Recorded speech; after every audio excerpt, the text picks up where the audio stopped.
Shut up and sit down.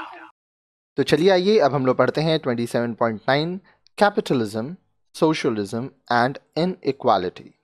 पूंजीवाद, समाजवाद और असमानता के बारे में आइए हम लोग पढ़ते हैं। The technological and scientific achievements of the 20th century made possible great progress and benefits for mankind.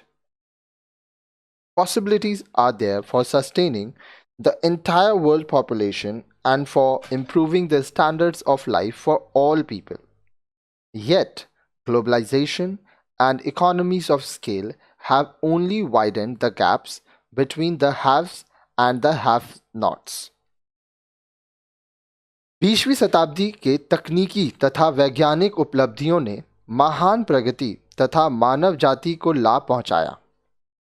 सर्वश्रेष्ठ उपलब्ध संभावनाएं पूरे विश्व की जनसंख्या की बेहतरी के लिए उपलब्ध कराई गई तथा सभी व्यक्तियों के जीवन स्तर में बेहतरी भी उपलब्ध कराई गई, किंतु वैश्वीकरण तथा आर्थिक स्तर ने अमीर और गरीब की खाई को चौड़ा ही किया।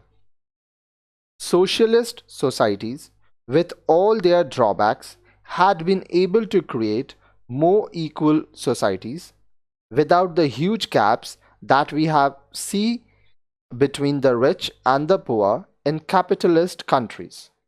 समाजवादी विचारधारा अपने कई दोषों के बावजूद अधिक समान समाज की रचना करने में सक्षम रही, उस बड़े अंतर के बिना जो पूंजीवादी देशों में अमीरों तथा गरीबों के बीच दिखता है।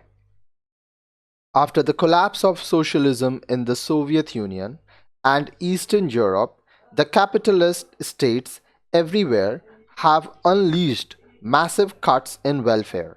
The consequences have been disastrous for many majority of the people of this world. समाजवाद के पतन के बाद सोवियत संघ तथा पूर्वी यूरोप में पूंजीवादी सरकारों ने कल्याणकारी कार्यों में काफ़ी विराम लगाए, जिसका परिणाम संसार के अधिकतर व्यक्तियों के खिलाफ रहा था।